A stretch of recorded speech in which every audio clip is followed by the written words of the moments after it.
Pour vous, quand vous pensez à l'interprétation, qu'est-ce que ça veut dire et c'est quoi?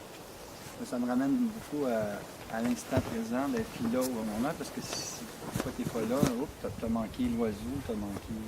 Fait que c'est juste d'être présent à ce qui se passe au moment où ça se passe. Ça pourrait être ça pourrait être ça, mais tu sais, dans le fond, est-ce qu'on est vraiment sûr à 100%? Tu sais, on interprète ce qu'on voit, puis en espérant voir le plus de choses possible, puis s'émerveiller. Puis je pense que ça, les élèves aussi, là, moi, des fois, ils remarquent même pas que la forêt a changé. Tu sais, on passe d'une forêt presque quasi feuillue, puis on tombe dans les conifères, puis ils n'ont rien vu. Mais tu sais, ça, pourtant, c'est flagrant, là. Mais, fait que tu sais, si on voit des petites traces, des petites choses, c'est juste de prendre, comme Michel dit aussi, de prendre le temps d'observer, puis de sans nécessairement avoir toutes les réponses au moment où on le veut.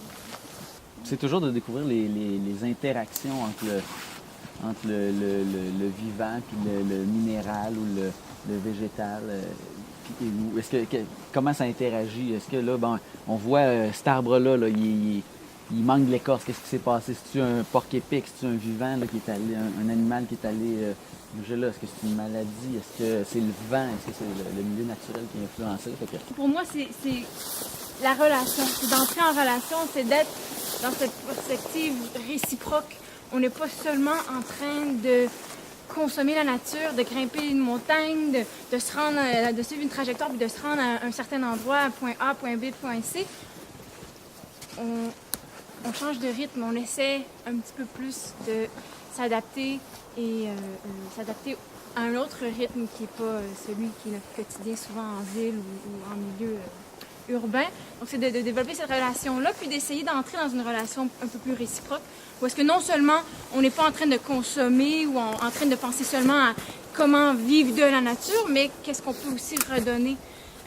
Redonner en cherchant à comprendre, en cherchant à seulement, non seulement comprendre, mais seulement vivre, être dans le moment présent.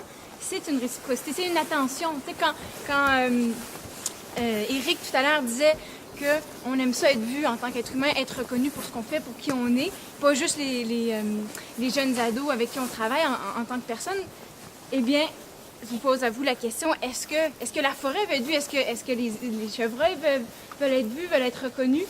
Je sais pas, c'est une question. Mais il y a quand même une dynamique là où est-ce que c'est un certain respect qu'on démontre quand on entre en relation, quand on cherche à vraiment créer des liens, comprendre quel morceau de bois est vraiment utile pour le feu. C'est un point de vue qui est super important pour nous, mais à travers ça, il y a aussi toute cette découverte-là de « Ah, OK, l'être, il va brûler quand même assez vite, mais c'est un peu lourd à transporter comparé à peut-être un morceau de bouleau, mais le bouleau, il ne brûle pas aussi bien. » Donc, il peut y avoir les deux. Il peut y avoir cette réciprocité-là où est-ce qu'on utilise, on utilise avec respect et on interprète et on arrive à comprendre et à en même temps respecter mieux les arbres, les animaux qu'on voit. Et donc, je vous invite aujourd'hui à être dans cette relation de réciprocité-là.